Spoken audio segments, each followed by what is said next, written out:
Friends, welcome to FL Clouds Learn to Lead. My name is रौनक भार्गव और आज मैं आपके साथ डिस्कस करूंगा बैंकिंग अवेयरनेस के कुछ महत्वपूर्ण एमसीक्यूज जनवरी 2021 के महीने से। तो चलिए सेशन को शुरू करते हैं। तो उससे पहले मैं आप सभी को बता देना चाहता हूं कि आप हमारे यूट्यूब चैनल एफएल क्लाउड्स को सब्सक्राइब करना ना भूलें। और अगर आप हमारे सेशंस को एंजॉय कर रहे हो, अगर आप किसी भी चीज़ में बदलाव चाहते हो या इम्प्रूवमेंट चाहते हो, तो कमेंट सेक्शन में आप हमें कमेंट करके ज़रूर बताएं, क्योंकि हमें आपकी बहुत ज़रूरत है। अगर आप चाहते हो कि हम ग्रो करें, क्योंकि आप सभी को पता है सन 2014 से एफएल क्लाउड जो है एक बेहतरीन टीम के साथ आप सबके बीच जो है समय समय पे करंट अफेयर्स अपडेट लेकर आता रहता है। और 90 से 95% करंट अफेयर जो है वो एफएयर क्लाउड्स के पीडीएफ से ही आपको जो है मिल जाएंगे, अगर आप किसी भी एग्जाम के लिए अपेयर करते हो।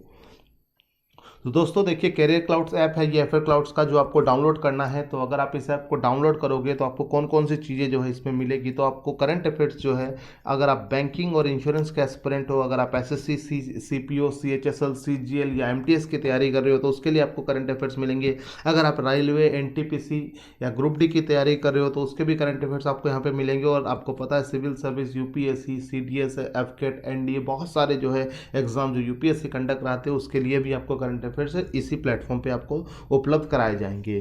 तो आपको करना क्या है, आज ही इस ऐप को जो है गूगल प्ले स्टोर से डाउनलोड कीजिए और आप गूगल अपने अकाउंट से जो है इस पर आप लॉग इन कर सकते हो। तो आप देख सकते हो career cloud dedicated to missile man APJ Abdul कलाम।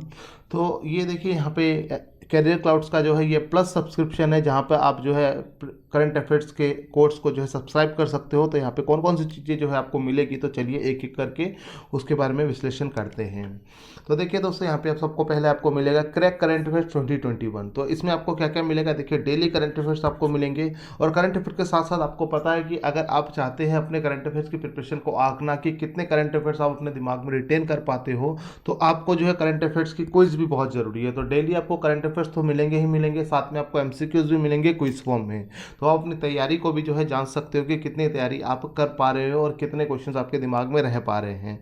उसके बाद आपको जो है डेली करंट अफेयर्स तो मिलेंगे, उसके साथ साथ आपको जो है कैरियर क्लाउड्स उपलब्ध करवाएगा वीकली करंट अफेयर्स, मतलब वीकली पीडीएफ आपको मिलेगा। और एक अच्छी बात यह है कि अगर आप हिंदी के लिए सब्सक्राइब करोगे तो आपको जो है कंटेंट हिंदी मीडियम में मिलेगा, और अगर आप जो इंग्लिश के लिए सब्सक्राइब करोगे तो आपको इंग्लिश मीडियम में कंटेंट मिलेगा। तो आपको वीकली पीडीएफ, जैसे मान लीजिए कि सप्ताह के अंत में आपको वीकली पीडीएफ भी मिलेगा और आपको वीकली करंट अफेयर्स क्विज भी मिलेगा। तो ये सारी चीज़ें जो है आपको उपलब्ध कराई जाएगी, हिंदी और इंग्लिश, ये आपके ऊपर डिपेंड करता है आप कौन से कोर्स को सब्सक्राइब करते हो। उसके बाद में आपको खेल आपका यहीं पे नहीं खत्म होता, आपको मंथ के बाद में, अगर मंथ के एंड में अगर आपको रिवीजन करना है तो उसके लिए आपको जो है स्टडी पीडीएफ दिया जाएगा पूरे मंथ का। आपको करंट अफेयर्स के टॉप 100 क्वेश्चन आंसर, आपको पता है करंट अफेयर एक बहुत ही बड़ा सेक्शन है, तो बहुत सारे प्रश्न होते हैं। तो आपको मंथ के एक महीने के बाद में कौन से महत्वपूर्ण 100 क्वेश्चंस है उसकी भी अलग से आपको पीडीएफ एक जो है मुहैया करवाई जाएगी। और उसके साथ साथ आपको एक पॉकेट पीडीएफ भी दी जाएगी, जो आपको उसमें शॉर्ट फॉर्म में जो है आप करंट अफेयर्स होते हैं ब्रीफली, जिसको आप जो है एग्जाम से पहले आसानी से रिवाइज कर सकते हो। तो चलिए आगे देखते हैं और कुछ और बेनिफिट्स। तो यहाँ पे देखिए बैंकिंग अवेयरनेस 2021 इन हिंदी। तो जनवरी 2021 के मैं आज आपके साथ डिस्कस करूंगा कुछ महत्वपूर्ण एमसीक्यूज। आपको एग्जाम पीडीएफ भी मिलेंगे। मान लीजिए आप किसी बैंकिंग एग्जाम की तैयारी कर रहे हो तो आपको एग्जाम से पहले कुछ एग्जाम ओरिएंटेड पीडीएफ आपको मिलेंगे, जिसमें जैसे मान लीजिए मैं बात करूँ एसबीआई का एग्जाम है, तो एसबीआई के जितने भी महत्वपूर्ण जो है इंपॉर्टेंट करंट अफेयर्स रहे हैं पिछले कुछ महीनों में, तो वो सारे के सारे उसमें इंक्लूड किए जाएंगे। उसके साथ साथ बाकी करंट अफेयर्स भी उसमें रहेंगे, क्योंकि आपको पता है जब किसी बैंक का पर्टिकुलर एग्जाम होता है तो उस बैंक की स्कीम्स या क्या क्या जो है उन्होंने चीज़ें लॉन्च की है तो वो बहुत ज़्यादा महत्वपूर्ण आपके लिए हो जाती है। उसके बाद में स्पेशल करंट अफेयर्स भी यहाँ आपको दिए जाएंगे इसी प्रीमियम कोर्स में, जिसमें आपको क्या मिलेगा, जैसे मान लीजिए हमारे वित्त मंत्री जो है बजट को प्रेस करते हैं, इकोनॉमिक सर्वे को प्रेस करते हैं, तो वहाँ पे बहुत सारे इंपॉर्टेंट ऐसे पॉइंट्स होते हैं जिनको आपको ध्यान में रखना होता है। तो आपको पता है जब आप एग्जाम के लिए अपेयर करते हो तो वहाँ पे आपको क्वेश्चंस ऑब्जेक्टिव क्वेश्चंस के रूप में मिलते हैं। तो उन बजट से तैयार हुए हुए क्वेश्चंस भी आपको क्या मिलेंगे यहाँ पे, आपको इस प्रीमियम कोर्स में आपको मिलेगा। उसके साथ साथ आपको टॉपिक वाइज पीडीएफ भी मिलेगा। टॉपिक वाइज पीडीएफ क्या होता है, आपको पता है बहुत सारी जो है, जैसे मान लीजिए कि भारत की न्यूज़ होती है, अंतर्राष्ट्रीय न्यूज़ होती है, कुछ खेल जगत से जुड़ी हुई अलग अलग न्यूज़ेस होती है। तो अगर आप चाहते हो कि मेरा कोई पर्टिकुलर सेक्शन जो है वीक है, ऑबिचुरी या books and authors, banking and economy, तो आप यहाँ पे टॉपिक वाइज पीडीएफ के थ्रू क्या कर सकते हो, आप उन चीज़ों को सभी को रिवाइज कर सकते हो एग्जाम से पहले। देखिए important days, books and authors, app and web development, science and technology, तो अलग अलग सेक्शन सेक्शन है, आपको जहाँ लगता है कि आपको कोई कमी दिख रही है आप उसको आराम से रिवीजन कर सकते हो। उसके बाद बात आती है स्टेट करंट अफेयर्स की। अगर आप किसी स्टेट गवर्नमेंट के एग्जाम की प्रिपरेशन कर रहे हो या आप किसी स्टेट पीसीएस के एग्जाम की प्रिपरेशन कर रहे हो तो यहाँ पे करंट अफेयर्स भी आपको जो है मंथ के एंड में मंथली मिलेंगे। जैसे आपको बाकी करंट अफेयर्स तो मिलेंगे साथ में आपको मंथली करंट अफेयर्स का एक अलग से पीडीएफ मिलेगा। जैसे मान लीजिए अगर वेस्ट बंगाल की कोई न्यूज़ है तो उसके जितनी भी न्यूज़ उस मंथ में आई है या वो सारी की सारी आपको एक ही जगह पे जो है मिलेगी। तो उससे आप क्या है कि अपने स्टेट के एग्जाम की अगर तैयारी कर रहे हो तो वहाँ पे भी आप करंट अफेयर्स को मजबूत कर सकते हो। तो आप देखिए ये current affairs by FL clouds, तो आप इसे आपको आज ही डाउनलोड कीजिए। तो उसमें डिस्काउंट चल रहा है, तो अगर आप आज ही कोर्स को एनरोल करते हो और अगर आप एक्स्ट्रा 10% की और छूट चाहते हो तो आप मेरे कूपन कोड को यूज़ कर सकते हो जो है भार्गव10। तो चलिए सेशन को शुरू करते हैं। तो पहला प्रश्न आप सबके सामने, which organization released the report on trend and progress of banking in 2019-20 that highlighted the performance of banking and allied sector। एक रिपोर्ट जारी की गई थी जिसका नाम क्या है, ट्रेंड एंड प्रोग्रेस, की बैंक की जो भी गतिविधियां 2019-20 में रही है तो किस तरीके का बैंकों ने काम किया है, कितनी उन्हें तरक्की हुई है। तो उस परफॉर्मेंस को जो है आंकने के लिए एक जो है रिपोर्ट जारी की गई थी जिसमें बैंक और बैंक से जुड़े हुए जितने भी क्षेत्र हैं उनके बारे में जो है बताया गया। तो इस रिपोर्ट को किसने पेश किया था, तो इस रिपोर्ट को जो है पेश किया था रिजर्व बैंक ऑफ इंडिया। तो चलिए कुछ महत्वपूर्ण बिंदु जानते हैं इस न्यूज़ से। तो आप देख सकते हो सबसे पहले कि reserve Bank of India release the report on trend and progress of banking in 2019-20। और ये क्या बताएगा, किस लिए इसे जारी किया गया था। तो यहाँ पे इस रिपोर्ट में ये बताया गया कि क्या क्या जो है कोविड-19 के इम्पैक्ट रहे हैं बैंकिंग और नॉन बैंकिंग सेक्टर में। क्योंकि आपको पता है जो हमारा फाइनेंस सेक्टर है, बैंकिंग सेक्टर है, आपने भी देखा कि बहुत बार आरबीआई ने मॉरेटोरियम दिया बैंकों को, जो लोगों को, जिससे क्या कि वो अपनी पेमेंट को आसानी से कर पाए। तो बहुत सारे जो है कोविड-19 की वजह से जो है बहुत सारा इम्पैक्ट पड़ा पूरे इकोनॉमी में। तो उन्हीं चीज़ों को देखने के लिए कि इसका बैंक और नॉन बैंकिंग सेक्टर में क्या असर पड़ा, तो इस रिपोर्ट को जारी किया गया। ध्यान रखिए इस रिपोर्ट को जारी किया है रिजर्व बैंक ऑफ इंडिया जो भारत का केंद्रीय बैंक है। उसके बाद बात करते हैं कि इस रिपोर्ट को किसे सबमिट किया गया। तो रिपोर्ट को सबमिट किया गया हमारे सेंट्रल गवर्नमेंट को। कौन से धारा के अंदर, तो 36 subsection 2 of the banking regulation act 1949। तो आपको ध्यान रखना है ये section 36 subsection 2 under banking regulation act. तो आपसे पूछा जाए बैंकिंग रेगुलेशन एक्ट कौन सा है, वो है 1949। इसी के अंतर्गत जो है आरबीआई को नेशनलाइज किया गया था 1949 में।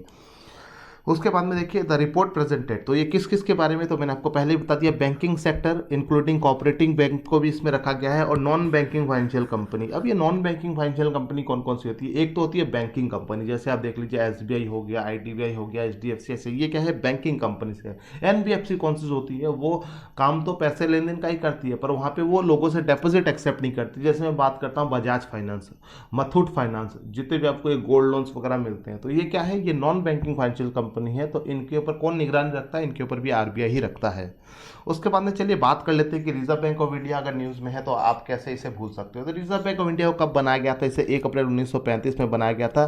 किस कानून के अधीन, तो आरबीआई एक्ट 1934। तो आपको ध्यान रखना है आरबीआई को फॉर्म 1935 में किया गया था पर इसका एक्ट अगर पूछा जाए तो वो 1934 है। अगर पूछा करने बात कर लेते हैं आरबीआई के गवर्नर की, तो आरबीआई के गवर्नर कौन है, ये है शक्ति कांता दास। शक्ति कांता दास क्या है, ये हमारे आरबीआई के गवर्नर है और ये 25वें आरबीआई के गवर्नर है। इनसे पहले आपको पता है उर्जित पटेल थे जो आरबीआई के डिप्टी गवर्नर थे, बाद में उसे प्रमोट किया गया आरबीआई के गवर्नर के रूप में। इसका हेडक्वार्टर मुंबई महाराष्ट्र में स्थित है जो 1937 में मुंबई में ट्रांसफर किया गया। जब आरबीआई बना था तो 1935 में जो इसका हेडक्वार्टर था वो कोलकाता में स्थित था, जो आज वेस्ट बंगाल में आपको पता है कोलकाता। तो तब आरबीआई की स्थापना कोलकाता में ही हुई थी, पर दो साल बाद में 1937 में इसको मुंबई महाराष्ट्र में शिफ्ट कर दिया गया। तो आरबीआई के गवर्नर के अलावा 4 डेप्यूटी गवर्नर्स भी होते हैं, जिसमें सबसे पहले नाम है BP Kanungo, BP Prasad Kanungo, Mahesh Kumar Jain, mica देवावत Patra and M Rajeshwar Rao. तो आपको सभी के सभी महत्वपूर्ण बिंदु पे ध्यान देना है। तो चलिए उसके बाद अगले कुछ क्वेश्चन पे ध्यान देते हैं। तो ये देखिए अगला क्वेश्चन आपकी स्क्रीन पे, which was the only authorised bank in India to issue electoral bond as on December 2020। तो यहाँ पे एक बैंक है जिसको जो है ये इजाज़त दी गई है कि ऑथराइज किया गया है कि आप इलेक्टोरल बॉन्ड इशू कर सकते हो। तो सबसे पहले आपको जानना जरूरी है कि क्या होते हैं इलेक्टोरल बॉन्ड, ठीक है। पर मैं आपको पहले बता देता हूँ इस कि ये कौन सा बैंक है जिसे जो है ये मंजूरी दी गई है। तो ये है स्टेट बैंक ऑफ इंडिया, जो आपको पता है भारतीय स्टेट बैंक। तो चलिए जानते हैं इलेक्टोरल बॉन्ड के बारे में। तो देखिए, government of India announce electoral bond will be issued by state run lender. तो ये 29 जो है ऑथराइज ब्रांचेस थी स्टेट बैंक ऑफ इंडिया की, जिसको ये जो है दिया गया कि आप जो है इलेक्टोरल बॉन्ड इशू कर सकते हो। तो अब बात करते हैं कि इलेक्टोरल बॉन्ड होता क्या है। देखिए, आप जब भी आप देखते हो चुनाव वगैरह होते हैं तो जितनी भी राजनीति पार्टी को कोई डोनेशन करना चाहता है, आपको पता है चुनाव पे कितना ज़्यादा खर्चा जो है पार्टियां करती है। तो अगर मान लीजिए जैसे मैं कोई डोनेशन करना चाहता हूं, तो मैं पॉलिटिकल पार्टी को किस तरीके से डोनेट करूंगा, तो मैं इसे इलेक्टोरल बॉन्ड की तरह जो है के साथ जो है इसको मैं डोनेशन कर सकता हूं। ठीक है, तो जैसे आप किसी भी चीज़ का डोनेशन करते हो तो आपको अगर पॉलिटिकल पार्टी को डोनेशन करना है तो आपको इलेक्टोरल बॉन्ड खरीदना पड़ेगा। ठीक है, तो ये आप जो है कैसे तरीके से खरीद सकते हो, तो आप इसको जो है अगर खरीदना चाहो आप अकेले भी खरीद सकते हो, और अगर आप किसी के साथ खरीदना चाहते हो तो आप इसे जॉइंटली भी खरीद सकते हो। और इसको कौन एनकेश कर सकता है, मगर जिस पॉलिटिकल पार्टी को आप दोगे ये वही इसको एनकेश कर सकते हैं। किसकी तरह, ऑथराइज्ड बैंक अकाउंट, मतलब जिस जो बैंक ऑथराइज्ड है इसे एनकेश करने के लिए। तो जैसे आपको मैंने बताया कि इसको इशू करने वाले भी ऑथराइज्ड बैंक होना चाहिए, जैसे स्टेट बैंक ऑफ इंडिया है। तो अगर आप इसको एनकेश कराना चाहते हैं तो उसके लिए भी कुछ ऑथराइज्ड बैंक है, तो पॉलिटिकल पार्टी के अकाउंट उस बैंक पे होना चाहिए अगर उस कार्ड को जो उस इलेक्ट्रोल बॉन्ड को वो एनकेश कराना चाहते हैं, मतलब वो अगर वो पैसा लेना चाहते हैं उस बॉन्ड का। उसका बाद बात करते हैं, तो मैंने आपको बता दिया कि इसको आप इलेक्ट्रोल बॉन्ड को इंडिविजुअली भी ले सकते हो, या आप चाहो किसी के साथ जॉइंटली लेना तो आप 2 लोग भी इसे खरीद सकते हो। उसके बाद में इसकी वैलिडिटी कितनी होती है, तो ये ध्यान रखिए कि 15 दिन के लिए वैलिड रहता है, और 15 दिन के बाद अगर आप बैंक से पैसा लेने कोई पॉलिटिकल पार्टी जाएगी तो वो नहीं ले सकती, क्योंकि ये तब एक्सपायर हो जाएगा। ठीक है, और उसके बाद में और एक महत्वपूर्ण बात मैं आपको यहाँ बता देना चाहता हूँ कि इस इलेक्टोरल बॉन्ड पे आपका नाम नहीं लिखा जाता। ठीक है, तो आपको ये ध्यान रखना है कि आपके नाम का पता नहीं चलेगा किसने डोनेशन की है किसी पॉलिटिकल पार्टी को। आप इसे खरीद सकते हो पर इसके ऊपर जो है किसी का भी नाम नहीं होता। उसके बाद में चलिए बात कर लेते हैं कुछ स्टैटिक फैक्ट की। तो state bank of India news में पता है, न्यूज़ में तो आपको पता है ये भारत का सबसे बड़ा सहकारी बैंक है। तो इसे कब बनाया गया, देखिए स्टेट बैंक ऑफ इंडिया आपको पता है जो इंपीरियल बैंक ऑफ इंडिया था उसी का नाम जो है तब्दील किया गया, और इसे 1 जुलाई 1955 में इसकी स्थापना की गई स्टेट बैंक ऑफ इंडिया के रूप में। तो इससे पहले इंपीरियल बैंक ऑफ इंडिया थी, तो उसी का नाम जो है बदला गया बाद में जाकर।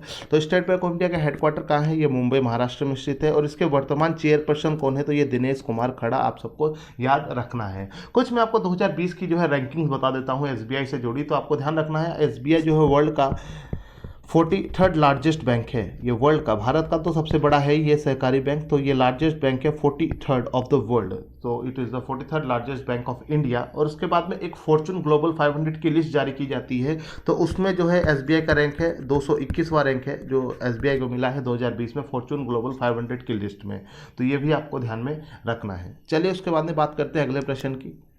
तो which bank partnered with RuPay to launch RuPay point of sale in association with Pay Nearby distributor to transform smartphone into merchant point of sale terminals? तो ऐसा किस बैंक के साथ किया है कि रुपे ने पार्टनर, जिसके थ्रू वो क्या करेंगे, पॉइंट ऑफ सेल, मतलब जो आपके स्मार्टफोन से उसको जो है पॉइंट ऑफ सेल मशीन्स में तब्दील कर दिए जाएंगे। तो मैं पहले आपको बताता हूँ कि पॉइंट ऑफ सेल मशीन क्या होती है। देखिए, जब भी आप किसी स्टोर पे जाते हो, ट्रांजेक्शन्स करते हो, ठीक है, तो आप ऑनलाइन पेमेंट करने के बहुत सारे जरिए होते हैं। आप पेटीएम से करते हो, फोन पे से करते हो, वहां पे आप जो स्कैन करके या नंबर के थ्रू पेमेंट कर सकते हो। पर अगर आपको डेबिट कार्ड या क्रेडिट कार्ड के थ्रू पेमेंट करना हो तो आपको पता है एक छोटी सी ऐसी मशीन होती है, ठीक है, जो एटीएम की तरह, तो जिस पे आपको कार्ड को स्वाइप करना होता है, तो उसी को पॉइंट ऑफ सेल मशीन कहते हैं। तो इस स्कीम के थ्रू जो आपके स्मार्टफोन है उसी को पॉइंट ऑफ सेल मशीन में तब्दील कर दिया जाएगा, जिससे कि जो छोटे व्यापारी है वो भी अपने ग्राहकों से जो है पैसा अगर लेना चाहते हैं ऑनलाइन तो वो कॉन्टैक्टलेस पेमेंट जो है उनसे एक्सेप्ट कर सकते हो। तो ये किस बैंक के साथ किया गया रुपए ने, तो ये किया है आरबीएल बैंक के साथ। तो चलिए जानते हैं इसके कुछ महत्वपूर्ण बिंदु को किस तरीके से चीज को किया गया है। तो यहाँ पे देख सकते हो international card payment service RuPay आपको पता है ये कार्ड पेमेंट सर्विस है। जिस तरीके से मास्टर कार्ड, रुपे भारत का है, ठीक है, जिस तरीके से आपने देखा है कि मास्टर कार्ड होता है, ठीक है, वीजा होता है, तो अलग अलग तरीके के क्या होते हैं, कार्ड्स होते हैं। तो रुपे भी आपको पता है ये भारत का क्या है, ये भारत का एक पेमेंट गेटवे है।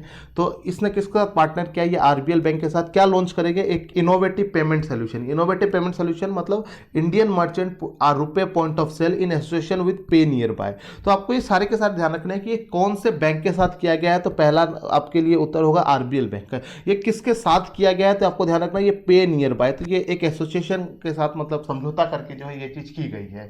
तो रुपए के बारे में मैंने आपको बता दिया कि रुपए को सन 2014 में जो है लॉन्च किया गया था तो ये भारतीय पेमेंट सिस्टम है, ठीक है। जिस तरीके से वीज़ा या आपने देखा है मास्टर कार्ड है, तो ये भारतीय पेमेंट सर्विस है। तो इसके तहत क्या क्या कर सकते हैं तो देखिए जानते हैं। तो इसको बताता हूँ अनाउंस किसने किया था। तो ये अनाउंस किया गया था national payment corporation of India. तो national payment corporation of India आपको पता ही है कि भारत का क्या है, ये पेमेंट जितनी भी डिजिटल पेमेंट्स होती है उनकी निगरानी रखता है ये, ठीक है। तो ये है national payment corporation of India. और इसे कब स्थापित किया गया था, तो इसको स्थापित 2008 में किया गया था। ये भी आपको ध्यान में रखना है। जितनी भारत में जो है ऑनलाइन पेमेंट्स होती है उन सभी को ऑपरेट करने का काम कौन करता है, वो national payment corporation of India करता है। तो इसका फुल फॉर्म भी आपको ध्यान में रखना है।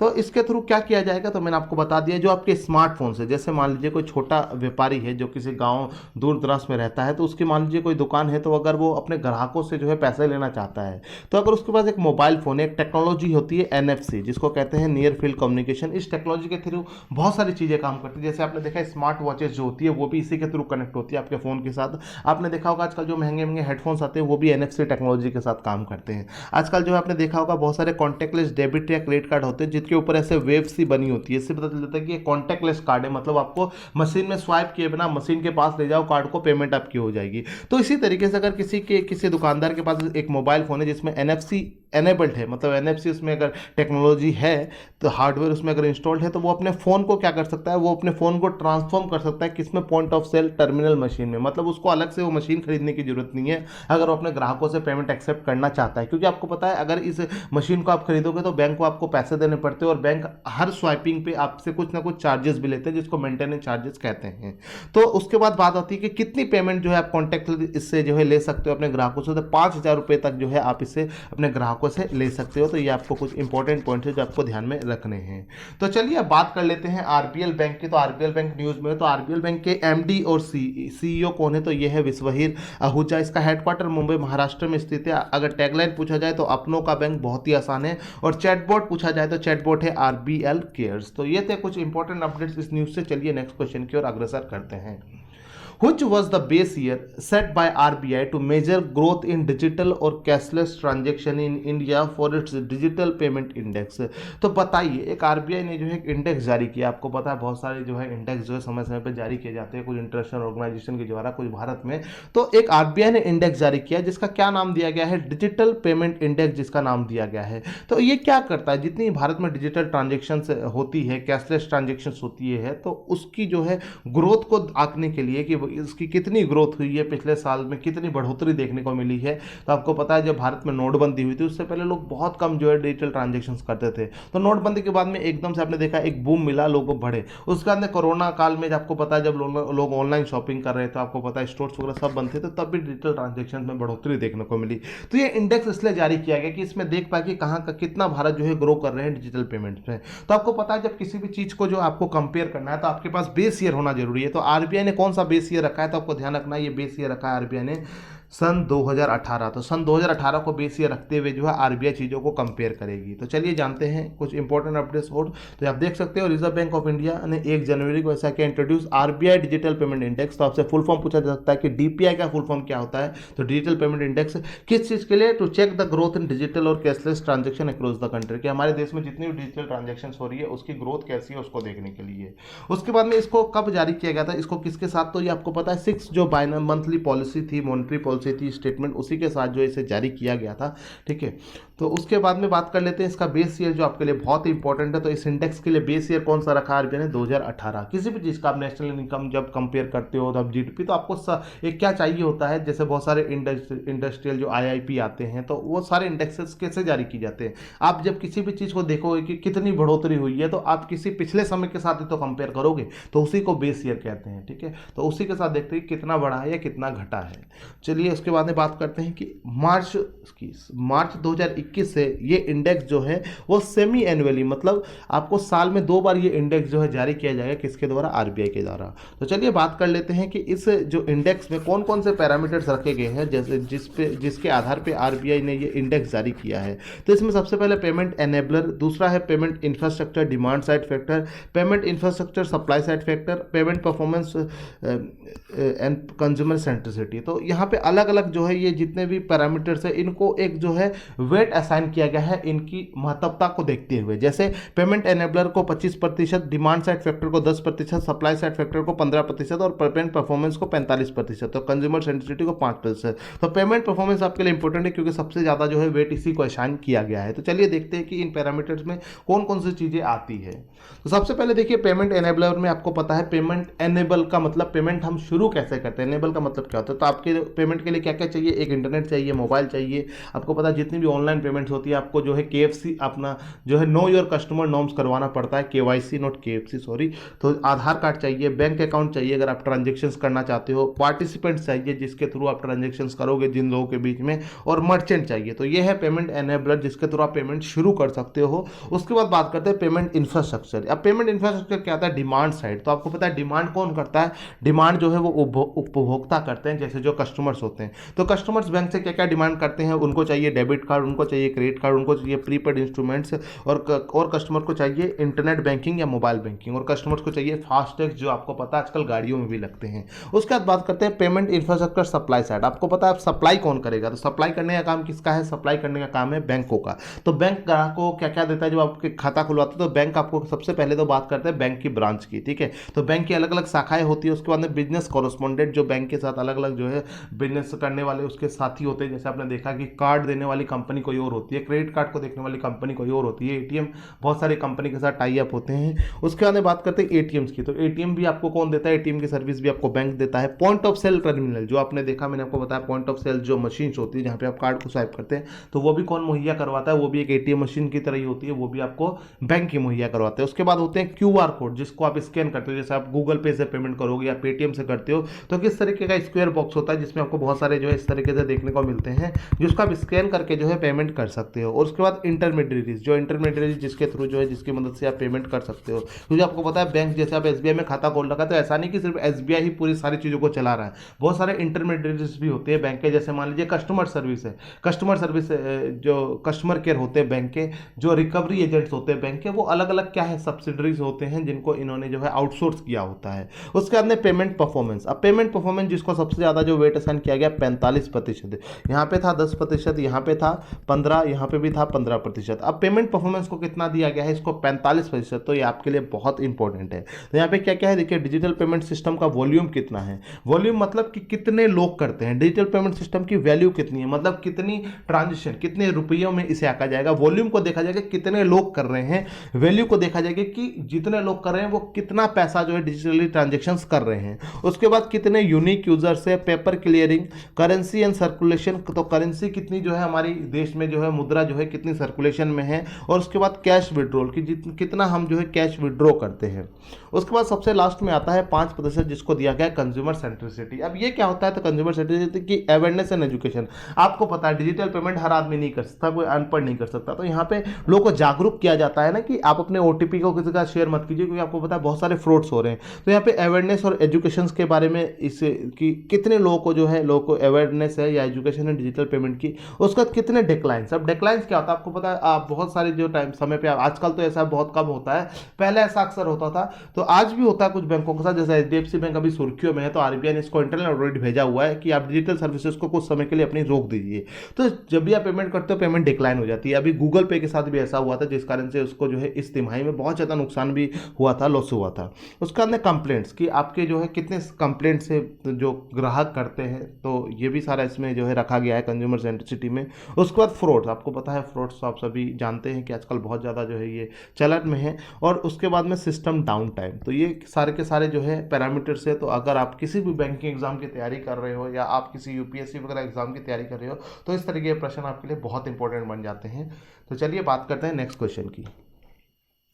Which organization signed a $231 million agreement with Indian government for the construction of a Lower Kopili hydroelectricity power plant in Assam। तो एक असम में जो है एक power plant hydro electricity power plant की स्थापना की गई जिसके लिए एक लोन एग्रीमेंट किया गया जिसकी अमाउंट कितनी है $231 मिलियन।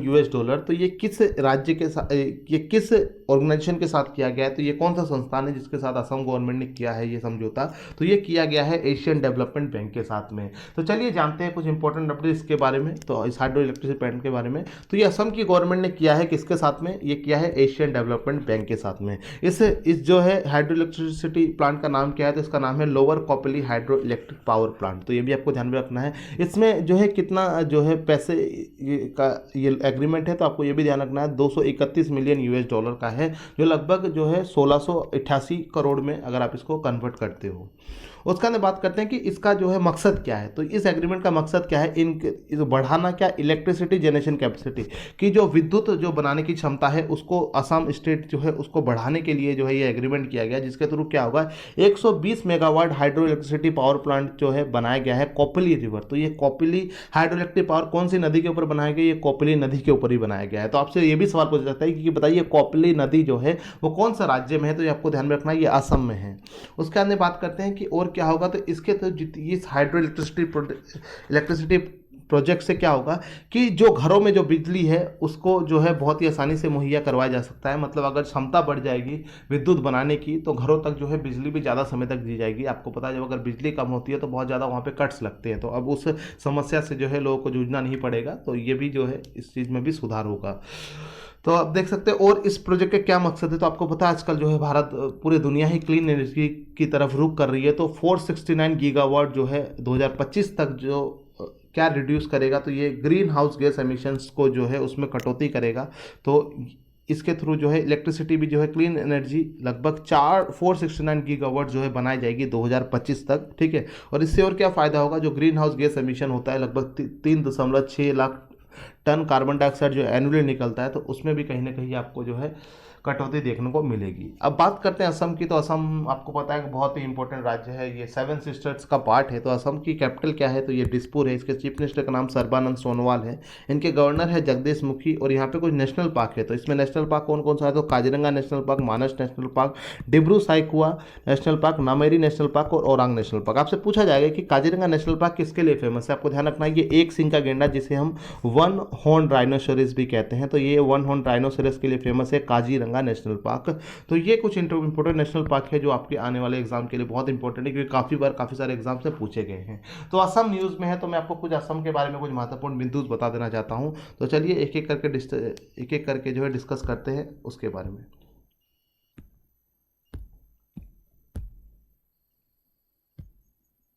माफ कीजिएगा 1 मिनट। हाँ, तो असम में जो है आपको पता है कुछ आपको स्टैटिक को फैक्ट में बता देना चाहता हूँ। असम में एक ब्रिज बनाया गया था जो भारत का सबसे लंबा ब्रिज है, जिसकी लेंथ अगर पूछ ले तो ये 9.15 किलोमीटर है। तो इसका नाम तब रखा गया था धोला सदिया ब्रिज। तो इसका बाद में जो है नाम बदल दिया गया था। ये आपको ध्यान रखना है कि ये भारत का सबसे लंबा जो है रोड ब्रिज है। तो इसका अब नाम रखा गया है, वो रखा गया है भूपेन हाजरिका। तो भूपेन हाजरिका एक बहुत ही प्रसिद्ध जो है सिंगर रहे हैं असम से। तो ये भी आपको ध्यान में रखना है। इनको 2019 में जो है भारत रत्न से भी नवाजा गया था। जो आपको पता है जो हमारे माननीय जो राष्ट्रपति थे प्रणब मुखर्जी, उनको भी उसी साल 2019 में जो है भारत रत्न अवार्ड दिया गया था। तो ये भारत का सबसे लंबा जो ब्रिज है, ये कौन सी नदी के ऊपर स्थित है, तो आपको ध्यान रखना भूपेन हाजरिका जो ब्रिज है, सेतु इसको कहा गया भूपेन हाजरिका सेतु। तो ये ब्रह्मपुत्र नदी, आपको पता है ब्रह्मपुत्र नदी के बारे में, तो ब्रह्मपुत्र नदी के ऊपर ये स्थित है। एक और असम में ही एक ब्रिज है जिसका नाम है भोगीबिल ब्रिज। तो भोगीबिल ब्रिज आपको ये कौन सा ब्रिज है, तो भोगीबिल ब्रिज भी आपके लिए इंपॉर्टेंट है, क्योंकि अगर आपसे एग्जाम में सवाल पूछा जाए कि बताइए भारत का डबल डेकर मतलब रोड कम रेल ब्रिज, यहाँ पे आपको रोड भी मिलेगा और रेल भी मिलेगा।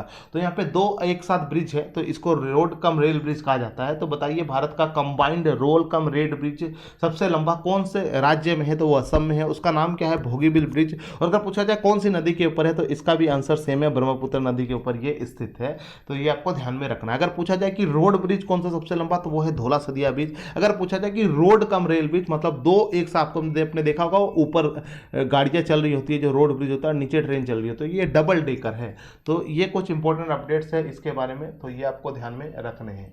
ठीक है दोस्तों, तो उम्मीद है ये क्वेश्चन आपको क्लियर हो गया होगा। चलिए और कुछ इंपॉर्टेंट जानते हैं एशियन डेवलपमेंट बैंक के बारे में। तो एशियन डेवलपमेंट बैंक आप देख रहे हो कि न्यूज़ में है, तो एशियन डेवलपमेंट बैंक के बारे में आपको जानना बहुत ही इंपॉर्टेंट है। तो एशियन डेवलपमेंट बैंक आपको पता है कि एशियन डेवलपमेंट बैंक की स्थापना कब हुई थी, तो मैं थोड़ा सा मिटा देता हूँ। तो एशियन डेवलपमेंट बैंक आपको पता है जिसका समझौता किया गया है। तो एशियन डेवलपमेंट बैंक की स्थापना कब की थी, तो इसकी स्थापना की गई थी आपकी 1966 में, ठीक है। और एशियन डेवलपमेंट बैंक के अगर पूछा जाए कि कितने मेंबरशिप कंट्रीज है, तो ये भी आपको ध्यान में रखना है, इसमें कितने मेंबर्स है, इसमें 68 मेंबर्स है इंक्लूडिंग इंडिया। और अगर पूछा जाए इनके जो है प्रेसिडेंट कौन है, तो प्रेसिडेंट का नाम मैं आपको इधर लिख देता हूँ। प्रेसिडेंट इनके हैं मसत्सुगु असाकावा। तो ये नाम थोड़ा सा, मसत्सुगु असाकावा, ये कौन है? ये इनके प्रेसिडेंट है किसके? एशियन डेवलपमेंट बैंक के। तो एशियन डेवलपमेंट बैंक की स्थापना 1966 में हुई थी। इनके मेंबर कंट्रीज कितनी है? 68 है इंक्लूडिंग इंडिया। और इनके प्रेसिडेंट कौन है? मसत्सुगु असाकावा। तो ये थे कुछ इंपॉर्टेंट महत्वपूर्ण बिंदु एशियन डेवलपमेंट बैंक के। तो चलिए रुक करते हैं अगली न्यूज़ की ओर।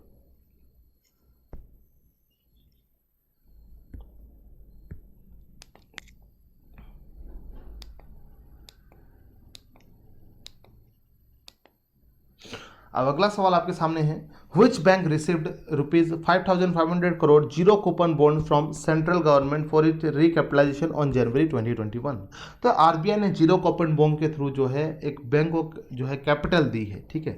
तो कितनी है उसकी अमाउंट? तो ये आपको ध्यान रखना 5,500 करोड़ रुपए है। तो ये कौन से बैंक को दिया गया है? तो ये आपको ध्यान में रखना है, ये दिया गया है जीरो कूपन बॉन्ड्स के रूप में पंजाब एंड सिंध बैंक को। तो ये आपके लिए बहुत इंपॉर्टेंट सवाल है। तो जानते हैं क्या होता है जीरो कूपन बॉन्ड और इसमें क्या महत्वपूर्ण है। तो चलिए इसके बारे में विश्लेषण करते हैं।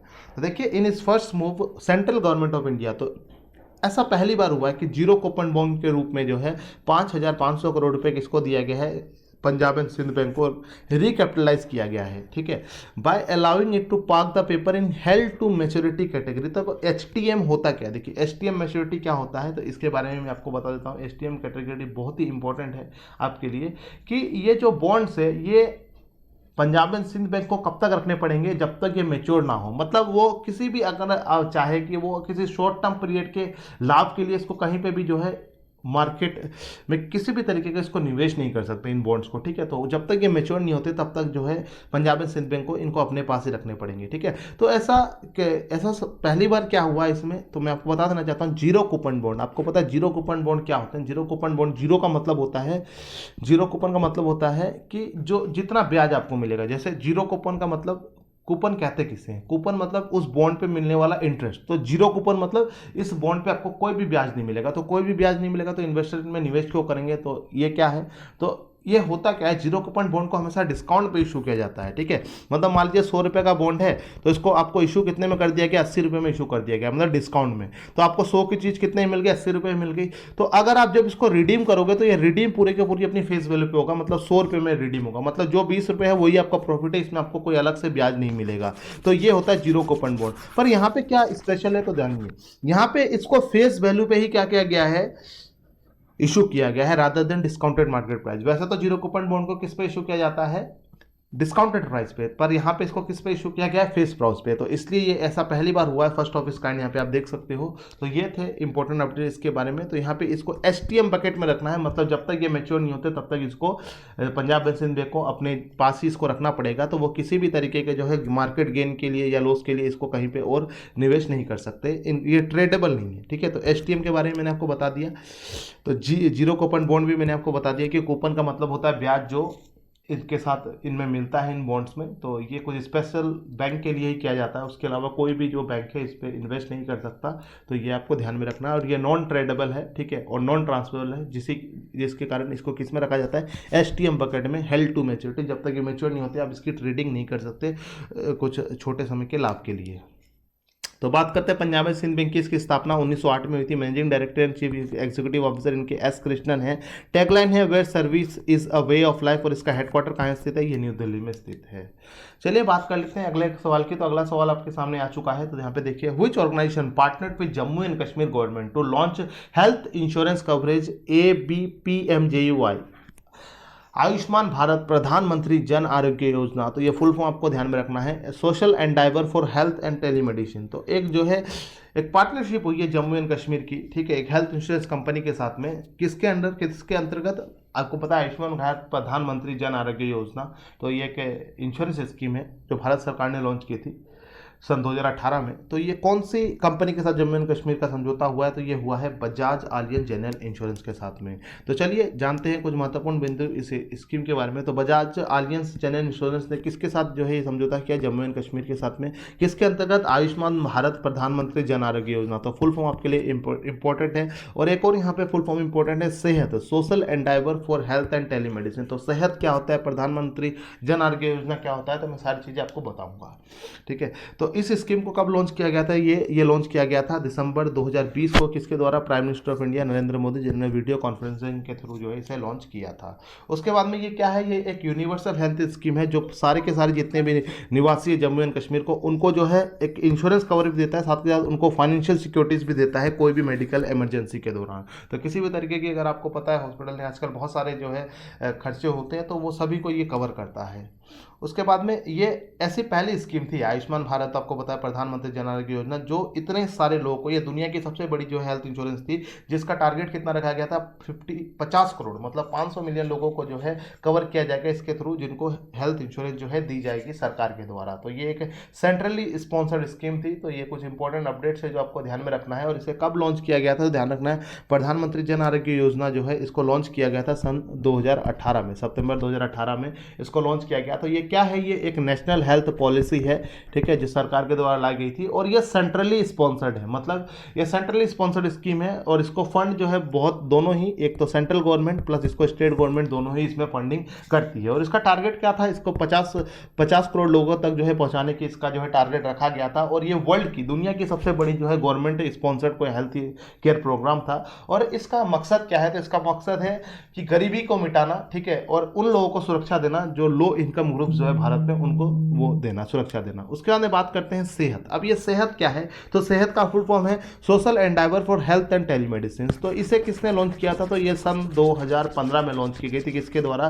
जो आपको पता है हमारे ministry of communication and information technology है, और रविशंकर प्रसाद जी, और वो हमारे ministry of law and justice भी है, तो उनके द्वारा लॉन्च किया गया था 2015 में सेहत पोर्टल को। तो ये है क्या? इसके द्वारा जितने भी आपको पता है दूर दराज के लोग हैं, जो गांव के, जो रूरल एरिया में रहने वाले लोग हैं, वो फोन के द्वारा कंसल्ट कर सकते हैं डॉक्टर से अपने दवाइयों के बारे में। तो ये था क्या? सेहत पोर्टल, जो 2015 में लॉन्च किया गया था। किसके साथ लॉन्च किया गया था? ये अपोलो हॉस्पिटल, आपको पता है, उसके साथ जो है समझौतों में इसे लॉन्च किया गया था भारत सरकार के द्वारा। तो इसके तहत जो है कुछ कॉमन सर्विस सेंटर्स बनाए जाते हैं, जहां पर जाकर आप जो है फोन पे ही जो है, जैसे आपने देखा यहाँ पे टेलीमेडिसिन, मतलब टेलीफोन के जरिए आप अपने डॉक्टर से कंसल्ट कर सकते हो ऑनलाइन, और अपने ड्रग्स जो आपकी दवाइयाँ हैं उनका भी आप ऑर्डर कर सकते हो। तो ये थे इंपॉर्टेंट अपडेट्स के बारे में। तो जान लेते हैं बजाज आलियंस के बारे में। तो इसके एमडी और सीईओ है तपन सिंघल, और हेड ऑफिस कहाँ पे स्थित है? ये पुणे महाराष्ट्र में स्थित है। चलिए बात करते हैं अगले प्रश्न की। तो which organisation partnered with SIDBI to provide financial assistant to MSME to engage in rooftop solar power production in January 2021।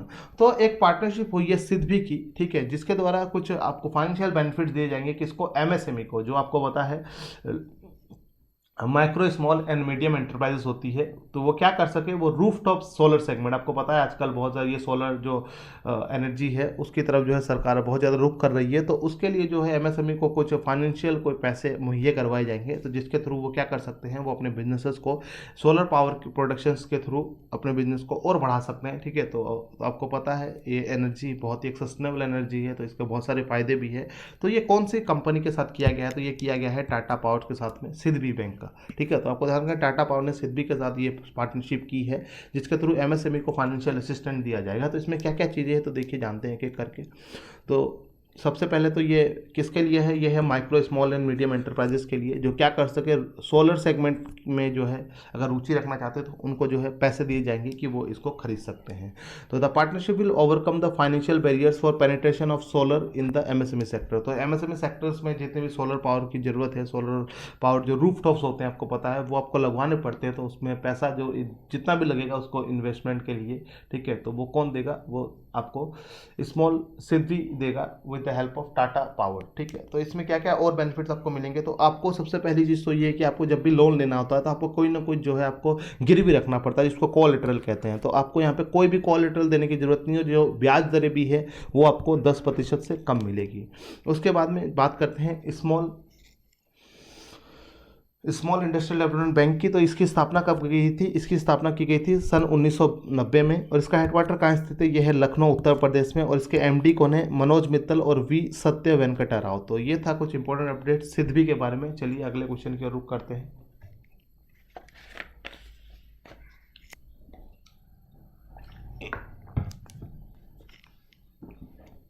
Which financial entity recently signed a loan agreement US 105 million US dollar to the government of India for developing in inland water transport in West Bengal in January 2021?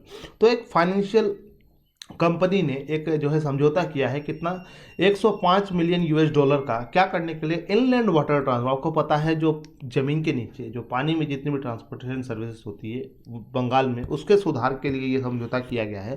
तो ये किस financial company के साथ किया गया है? तो ये किया गया है वर्ल्ड बैंक के साथ में। ये तो आपको ध्यान रखना है ये अमाउंट, और ये वर्ल्ड बैंक के साथ किया गया है। तो वर्ल्ड बैंक आपको पता है ये एक फाइनेंशियल इंस्टीट्यूशन है, तो बहुत ही इंपॉर्टेंट है आपके आने वाले एग्जाम के लिए। तो चलिए देखते हैं इसके द्वारा क्या किया जाएगा। तो ये जो बंगाल की सरकार है, गवर्नमेंट ऑफ बंगाल ने किया है किसके साथ? वर्ल्ड बैंक के साथ ये समझौता किया है, कितना? 105 मिलियन यूएस डॉलर का, जिसके थ्रू जितने भी ये इनलैंड वाटर प्रोजेक्ट है लॉजिस्टिक एंड स्पेशल डेवलपमेंट के, तो उनके लिए जो है ये फंड जो है मुहैया करवाया गया है। तो इसके ऑब्जेक्टिव क्या है? तो किसके कि इस फंड के द्वारा क्या क्या किया जाएगा? तो जो भी इनलैंड वाटर ट्रांसपोर्ट फैसिलिटीज़ है बंगाल में, उसको इम्प्रूव किया जाएगा, मतलब उसमें सुधार किया जाएगा, उसमें एफिशिएंसी लाई जाएगी, ठीक है, उसकी तो और जितनी भी पैसेंजर की सेफ्टी है या फ्रेट मूवमेंट्स की सेफ्टी है, उस पर भी जो है ध्यान दिया जाएगा। तो यहाँ पे हुगली एक्रॉस हुगली रिवर, तो ये हुगली नदी के लिए किया जा रहा है। तो आपको पता है कोलकाता जो शहर है वो हुगली नदी के किनारे ही बसा हुआ है। तो ऐसा भी सवाल जो एग्जाम में पूछा जा सकता है काफ़ी बार कि बताइए जो कोलकाता शहर है वो कौन सी नदी के किनारे स्थित है? तो आपको ध्यान रखना हुगली नदी, ठीक है। तो यहाँ पे जितने भी इनलैंड वाटर ट्रांसपोर्ट फैसिलिटीज है उसको इंप्रूवमेंट के लिए जो है ये एग्रीमेंट साइन किया गया है वर्ल्ड बैंक के साथ वेस्ट बंगाल सरकार का।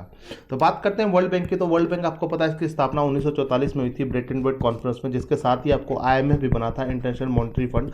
और इसका हेडक्वार्टर जो है वॉशिंगटन डीसी यूनाइटेड स्टेट्स में स्थित है। इसका प्रेसिडेंट है डेविड आर मालपास।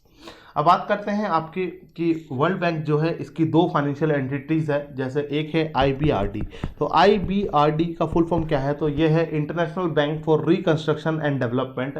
तो ये वर्ल्ड बैंक की जो बॉडी है इसमें दो अलग अलग संस्थान हैं। तो एक है आईबीआरडी जिसका full form international bank for reconstruction and development है, और एक है आईडीए, तो इसका फुल फॉर्म है इंटरनेशनल डेवलपमेंट एसोसिएशन। तो ये आपको दोनों के दोनों आपको ध्यान में रखने हैं। तो यही वर्ल्ड बैंक, ये वर्ल्ड बैंक ग्रुप के पार्ट है, ठीक है। तो उसके बाद में बात करते हैं वेस्ट बंगाल की। तो वेस्ट बंगाल के चीफ मिनिस्टर कौन है? ममता बनर्जी। वेस्ट बंगाल की कैपिटल है कोलकाता, और इनके गवर्नर है जगदीप धनखड़। और कोलकाता में ही आपका पहला पिंक बॉल टेस्ट हुआ था, ये भी आपको ध्यान में रखना है।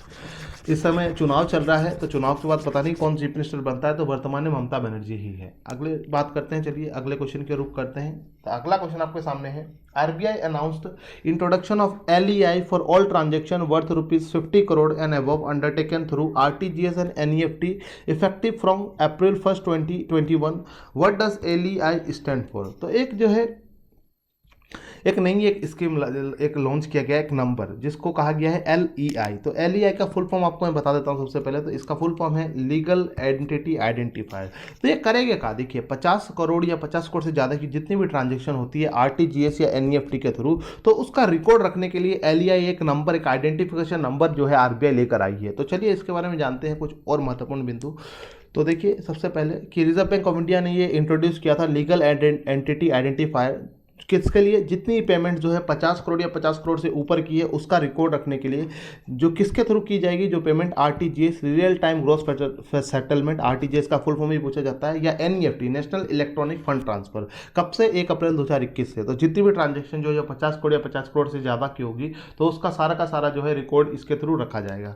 तो अब क्या होता है लीगल एंटिटी आइडेंटिफायर? तो देखिए ये 20 संख्याओं का एक ग्लोबल रेफरेंस नंबर है जो क्या आइडेंटिफाई करता है? जितनी भी लीगल एंटिटीज पार्टिसिपेट करती है फाइनेंशियल ट्रांजैक्शंस में, तो जितनी भी लीगल एंटिटीज जितनी भी होती है जो फाइनेंशियल ट्रांजैक्शंस होती है उसमें जितनी भी पार्टिसिपेट करती है उसकी जो है रिकॉर्ड रखने के लिए, it make the identification of entity easy in the global database. तो आपको पता है जब एक नंबर जो है असाइन कर दिया जाएगा तो उससे जितना भी ग्लोबल डेटाबेस है, तो बहुत सारी कंपनी जो तो ऐसे ढूंढना बहुत मुश्किल हो जाता है। तो जब ये एक नंबर दे दिया जाएगा सबको आइडेंटिफिकेशन के लिए, तो उस नंबर के थ्रू क्या चीज़ें बहुत ही आसान हो जाएगी। जैसे एफएयर क्लाउड से, ठीक है, अगर आपको बैंकिंग की तैयारी करनी है, अगर मान लो सब कुछ खिचड़ मिचड़ कर दिया जाए, खिचड़ी बना दिया जाए, तो आपको बैंकिंग बैंकिंग के जो एमसीक्यूज है वो ढूंढना, बैंकिंग करें ढूंढना बहुत मुश्किल है। तो एफआर का क्या करता है, बैंकिंग की तैयारी करनी है, बैंकिंग का पीडीएफ लो, बैंकिंग का पीडीएफ आपको अलग से मिलेगा। आपको स्टेट के लिए तैयारी करनी है, स्टेट के करंट अफेयर्स का अलग पीडीएफ मिलेगा। तो इसी तरीके से जितनी भी फाइनेंशियल ट्रांजेक्शन होती है उसमें जितनी भी एंटिटी जो पार्टिसिपेट करती है उसके लिए एक लीगल आइडेंटिफिकेशन नंबर दिया गया है। तो इसकी संख्या कितनी है, 20 डिजिट है, आपको ध्यान रखना है। ये क्या करेगा, it will act as a key measure to improve the quality and accuracy of financial data system. तो ये फाइनेंशियल जितना भी डेटा सिस्टम है उसकी क्वालिटी को इंप्रूव करेगा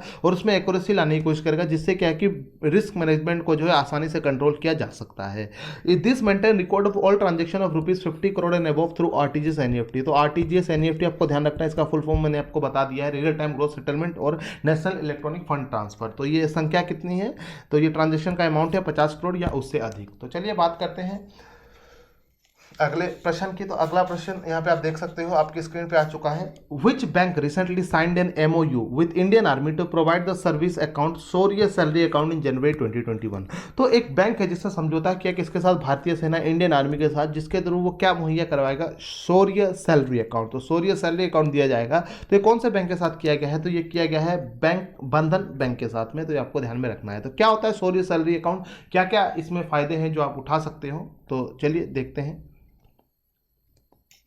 तो बंधन बैंक ने एक मेमोरेंडम ऑफ अंडरस्टैंडिंग साइन किया इंडियन आर्मी के साथ, किसके लिए, बैंक बंधन बैंक शौर्य सैलरी अकाउंट। तो ये नाम आपको ध्यान रखना है। उसका अंदर ये किसको दिया जाएगा, तो ये serving personal of Indian army. तो जो इंडियन आर्मी में जो है तो उनको ये अकाउंट दिया जाएगा, जिसके थ्रू वो क्या कर सकते हैं, ये एक सैलरी अकाउंट है, सेविंग्स अकाउंट नहीं है, ये एक सैलरी अकाउंट है। मतलब वो अपनी सैलरी, आपको पता है सेविंग अकाउंट अलग होते हैं, सैलरी अकाउंट अलग होते हैं। तो ये अकाउंट कहाँ से खुलवा सकते हो, किसी भी ब्रांच में आप जाके भारत में जो है खुलवा सकते हो, जो बंधन बैंक की जितनी भी ब्रांचेज है। उसके बाद में इसमें क्या क्या और बेनिफिट्स मिलेंगे, तो ये जीरो बैलेंस सैलरी अकाउंट है, जिसमें आपको 6% के दर से जो है ब्याज मिलेगा अगर आप इसमें 1 लाख से ऊपर जो है आपका बैलेंस इसमें रहता है। उसके अलावा और क्या आपको मिलेगा, अनलिमिटेड एटीएम और अदर ट्रांजेक्शंस आप कर सकते हो। जैसे आपको पता है जब भी आप एटीएम में ट्रांजेक्शन करते हो तो पहले 4 थी, अब 3 कर दी गई है, और 3 ट्रांजेक्शन के बाद में आपको चार्जेस देने पड़ते हैं। पर यहाँ पे अनलिमिटेड ट्रांजेक्शन है, चाहे आप बंधन बैंक के एटीएम में कीजिए या आप किसी उनके कंपटीटर के बैंक के एटीएम में कीजिए, तो यहाँ आप जितनी मर्जी ट्रांजेक्शन कर सकते हो, फ्री ऑफ कॉस्ट है, अनलिमिटेड ट्रांजेक्शन से कोई चार्जेस आपको देने की जरूरत नहीं है। उसके बाद में फ्री ऑफ चार्ज आपको शौर्य वीजा प्लैटिनम डेबिट कार्ड दिया जाएगा। बैंक जब भी डेबिट कार्ड या क्रेडिट कार्ड आपको देती है तो वो कुछ चार्जेस लेती है आपसे एनुअली, ठीक है। तो वो चार्जेस भी यहाँ पे वेव ऑफ कर दिए जाएंगे अगर आप ये जो कोई आर्मी पर्सनल है तो वो अगर फौजी भाई अपना अकाउंट खुलवाता है। और उसके साथ साथ और इसमें क्या दिया जाएगा, इसमें इंश्योरेंस कवर भी दिया जाएगा, जिसमें आपको पर्सनल एक्सीडेंट इंश्योरेंस 30 लाख रुपए का है और आपको 1 करोड़ रुपए का जो है एयर इंश्योरेंस भी दिया जाता है। तो अगर आपके डिपेंडेंट कोई चाइल्ड है और अगर अकाउंट होल्डर की अगर मृत्यु हो जाती है तो उसको भी जो है 1 लाख रुपए आने वाले 4 सालों तक उसकी स्टडी के लिए जो है इसमें दिए जाते हैं, ठीक है। तो आपको ये भी आपको ध्यान रखना है कि हर साल 1 लाख रुपए 4 सालों तक जो है आपके बच्चों को दिए जाएंगे अगर अकाउंट होल्डर की डेथ हो जाती है किसी भी एक्सीडेंट से। तो चलिए बात करते हैं अगले क्वेश्चन की। तो सबसे पहले बता देता हूँ आपको, स्टैटिक फैक्ट बंधन बैंक है। तो बंधन बैंक आपको पता है 2001 में बना था, इसका हेडक्वार्टर कोलकाता में स्थित है और उसके सीईओ है चंद्रशेखर घोष। तो ये 2015 से कुर्सी संभाले हुए हैं, तो यही इसके फाउंडर भी हैं।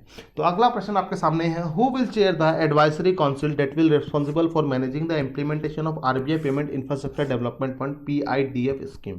तो एक जो है आरबीआई ने एक जो है फंड बनाया है जिसका फुल नाम क्या है, RBI payment infrastructure development fund. तो पीआईडीएफ का फुल फॉर्म आपके लिए इंपॉर्टेंट है। तो इसकी जो काउंसिल है उसको कौन चेयर करने वाला है, तो ये चेयर करेंगे बीपी कानूनगो, बीबी प्रसाद कानूनगो, जो क्या है, ये आरबीआई के डेप्यूटी गवर्नर है। तो ये आपको ध्यान में रखना है। तो अब बात कर लेते हैं क्या है पेमेंट इंफ्रास्ट्रक्चर डेवलपमेंट फंड। तो पीआईडीएफ के बारे में बात कर लेते हैं। तो सबसे पहले इसमें कितना फंड रखा गया है, तो ये 345 करोड़ रुपए के फंड के साथ इसको शुरू किया गया है for the first 3 starting year from January 2021। और इसको अगर जरूरत पड़ी तो नेक्स्ट अगले 2 सालों तक इसको और एक्सटेंड किया जा सकता है, डिपेंडिंग ऑन द प्रोग्रेस कि किस तरीके से ये काम करती है। उसके बाद में बात करते हैं कि इसको चेयरमैनशिप कौन करेगा इस काउंसिल की। तो ये आपको आरबीआई के डिप्टी गवर्नर जो वर्तमान में है बीबी कानूनगो, जिनका फुल फॉर्म है बीबी प्रसाद कानूनगो, तो वो जो है रिस्पॉन्सिबल होंगे इसके पीआईडीएफ के फंक्शंस को मैनेज करने के लिए। अब ये क्या है और ये फंड के द्वारा क्या किया जाएगा, तो आपको पता है जितनी भी पेमेंट एक्सेप्टेंस डिवाइसेस होती है तो उसको बढ़ावा देने के लिए, to increase the number of payment acceptance devices in the country, तो उसके लिए जो है ये स्कीम जो है लेकर आया गया और ये फंड बनाया गया है। जो फंड के अमाउंट आपको जरूरी ध्यान रखना है, इसको कौन चेयर करेगा इस काउंसिल को, तो ये भी आपको ध्यान में रखना है। इसका मकसद क्या है, तो increase the payment accepted devices in India. और क्या करेंगे, तो पेमेंट एक्सेप्टेंस इंफ्रास्ट्रक्चर को Tier 3 to Tier 6 सिटीज़ में, जिसमें आपको पता है जो नॉर्थ ईस्ट का जो क्षेत्र है उस पर खास ध्यान रखते हुए तो वहाँ पे इंफ्रास्ट्रक्चर जो है उसको बनाया जाएगा। जितना भी भारत में पेमेंट एक्सेप्टेंस इंफ्रास्ट्रक्चर में जहाँ जहाँ कमी है तो उसको भी डेवलप किया जाएगा, जिससे क्या है कि लोग आसानी से डिजिटल पेमेंट्स कर सकते हैं। अब देखिए, the scheme will cover multiple payment acceptance device and infrastructure supporting card payment such as point of sale service, M point of sale machines, GPRS general packet radio service and QR code based payment. तो आपको पता है बहुत सारी payment होती है, QR based होती है, पॉइंट ऑफ सेल मशीन्स में होती है, कॉन्टैक्टलेस होती है। तो उन सभी चीज़ों पे जो है ध्यान रखा जाएगा, जिससे क्या कि पेमेंट एक्सेप्टेंस डिवाइस को जो है भारत में बढ़ावा दिया जाएगा और उसके लिए एक अच्छा इंफ्रास्ट्रक्चर तैयार किया जाएगा। जो छोटे छोटे शहर हैं, जो जैसे आपने देखा Tier 3 to Tier 6 सिटीज़ को ध्यान रखा गया है, तो उसी के लिए ये फंड तैयार किया गया है। तो आपको ध्यान रखना है, payment infrastructure development fund PIDF scheme जो है RBI लेकर आया है। तो ये सारे के सारे पॉइंट आपके लिए इंपॉर्टेंट है। चलिए अगले क्वेश्चन की बात करते हैं। तो अगला क्वेश्चन है, which bank recently sign 2 loan agreement worth $646 million with government of India and government of Andhra Pradesh in January 2021। तो एक जो है एग्रीमेंट साइन हुआ है 2 लोन के लिए, किसके बीच? एक बैंक और भारतीय सरकार और राज्य सरकार आंध्र प्रदेश के बीच में। तो ये कौन से बैंक के साथ किया गया है? तो ये अमाउंट भी आपके लिए इंपॉर्टेंट है, $646 मिलियन। तो ये किया गया है न्यू डेवलपमेंट बैंक। तो न्यू डेवलपमेंट बैंक के बारे में आपको पता ही होगा, जिसको ब्रिक्स बैंक भी कहते हैं। तो चलिए जानते हैं ये किस तरीके से ये समझौता किया गया है। तो ये सबसे पहले आपको ध्यान रखना है, आंध्र प्रदेश गवर्नमेंट के साथ किया है किसने? न्यू डेवलपमेंट बैंक ने। 2 लोन एग्रीमेंट है। तो ये कितनी अमाउंट है टोटल इसकी?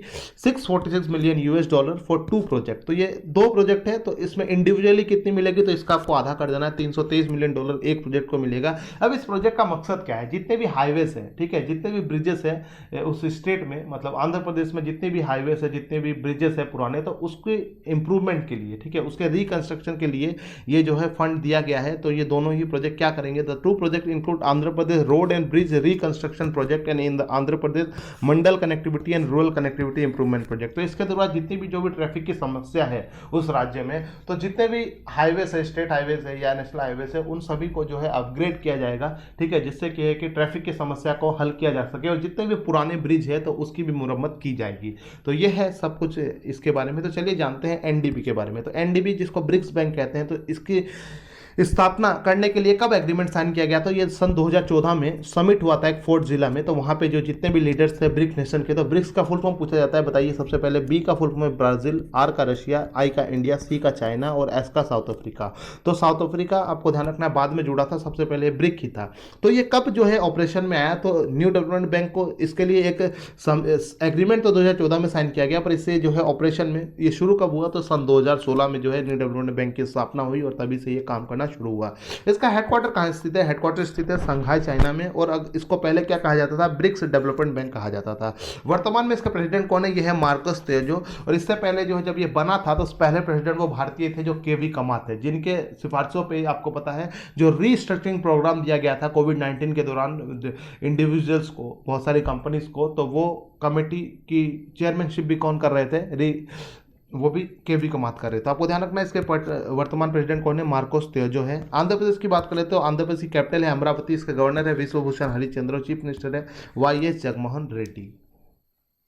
अब बात करते हैं अगले प्रश्न की। तो चलिए,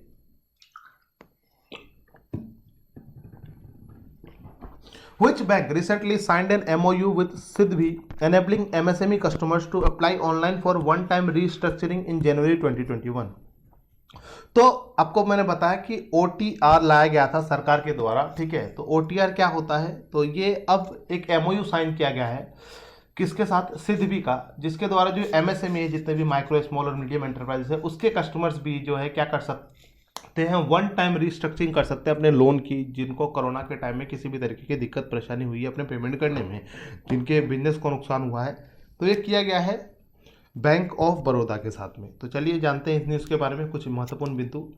तो बैंक ऑफ बड़ौदा ने MOU साइन किया है सिडबी के साथ में, ठीक है, क्या करने के लिए? To enable micro small and medium enterprise customer to apply online for one time restructuring. तो वन टाइम रिस्ट्रक्चरिंग के बारे में मैं आपको बताऊंगा। तो उसके थ्रू क्या है कि आप लोन को अपना रिस्ट्रक्चर कर सकते हो ऑनलाइन। तो MSME को ये सुविधा दी गई है कि वो अपने लोन को ऑनलाइन ही कर सके। अब इसके लिए एक लिमिट रखी गई है। तो जिनका लोन कितना है? Credit exposure of up to ₹25 crore. तो जिनका 25 करोड़ तक जो लोन है वही एलिजिबल है अपने लोन को रिस्ट्रक्चर करने के लिए, ठीक है। तो वो एक ऑनलाइन वेब बेस्ड पोर्टल है जिसका नाम है asset restructuring module of MSME. तो एआरएम एमएसएमई का फुल फॉर्म भी आपको ध्यान रखना है, asset restructuring module for MSME. तो इसके थ्रू वो ऑनलाइन जाके जो है अपने लोन को रीस्ट्रक्चर कर सकते हैं। अब what is one time restructuring scheme by RBI, तो ये स्कीम आपको मैं बता देता हूँ। ये लाई गई थी आपको कोरोना के समय में 2020 में अगस्त के महीने में 6 अगस्त 2020 में जो है ये स्कीम लाई गई थी आरबीआई के द्वारा। अब इसके द्वारा क्या किया गया था, जितने भी लोग जिनका पेमेंट जो है मार्च 2020 तक 30 दिन से ज़्यादा डिफॉल्ट ना हुआ हो, मतलब ओवरड्यू ना हो 30 दिन से ज़्यादा 1 मार्च 2020 तक, तो उनको ये सुविधा जो है दी गई थी ओटीआर प्लेटफॉर्म फ्रेमवर्क, ठीक है। तो इसके द्वारा क्या है, वो अपने लोन को रीस्ट्रक्चर कर सकते हैं, मतलब वो ईएमआई को चेंज, जैसे मान लीजिए किसी के 10,000 रुपये की ईएमआई है, ठीक है, और वो 12 ईएमआई उसने बनवा रखी है 10,000 रुपये की प्रति ईएमआई।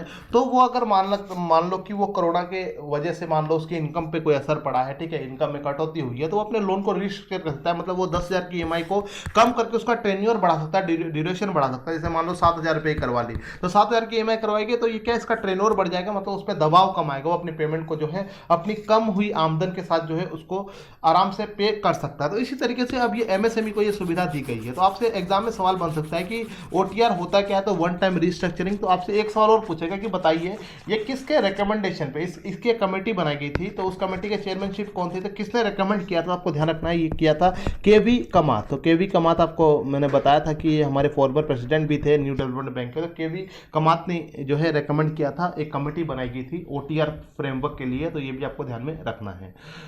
तो ये ओटीआर प्लेटफॉर्म जो है आरबीआई ने एक्सटेंड कर दिया था इसे मार्च 2021 तक। तो उससे पहले पहले आप अपना लोन को रिस्ट्रक्चर करना चाहते हैं तो आप करवा सकते हो। तो ये सबके लिए नहीं था, तो जिन लोगों ने पहले डिफॉल्ट ना किया हो मार्च से पहले, तो उनके लिए ये था। तो अब ये एमएसएमई के लिए है, ये अमाउंट आपको ध्यान रखना है 25 करोड़ रुपए। तो बैंक ऑफ बड़ौदा की बात कर लेते हैं। तो आपको पता है विलय हो चुका है बैंकों का, तो अब बैंक ऑफ बड़ौदा का विलय हो चुका है किन दो बैंकों के साथ, विजया बैंक और देना बैंक। तो अब ये दोनों बैंक जो है बैंक ऑफ बड़ौदा में ही काम करेगी। उसके बाद में इसके एमडी एंड सीईओ कौन है, यह है संजीव चड्डा। इसका हेडक्वार्टर वडोदरा में स्थित है जो गुजरात में है। और इसके फाउंडर कौन है, इसको फाउंड कब किया गया था, इसको 20 जुलाई 1908 में फाउंड किया गया था। और इसका टैगलाइन क्या है, ये इंडिया इंटरनेशनल बैंक। तो ये भी आपको ध्यान में रखना है। बात करते हैं आज के हमारे आखिरी प्रश्न की। तो आखिरी प्रश्न आपकी स्क्रीन पे है, which urban cooperative bank became the first to voluntarily convert into a schedule commercial bank under RBI scheme on voluntary transition of urban cooperative bank into a small finance bank. तो जितने भी भारत के cooperative bank है, ठीक है, तो एक RBI जो है वॉलंटरी कन्वर्जन स्कीम लेकर आया था, ठीक है, फाइनेंशियल इंक्लूजन के तहत 2015 में। तो उसके तहत जो है वो जितने भी अगर कोऑपरेटिव बैंक कोई जो है तब्दील करना चाहता है स्मॉल फाइनेंस बैंक में, तो वो कर सकते हैं। तो ऐसा पहला अर्बन कोऑपरेटिव बैंक कौन सा हुआ है, तो ये आपको ध्यान रखना है, बहुत ही इंपॉर्टेंट सवाल है आपके आने वाले एग्जाम के लिए। तो ये है शिवालिक मर्केंटाइल कोऑपरेटिव बैंक।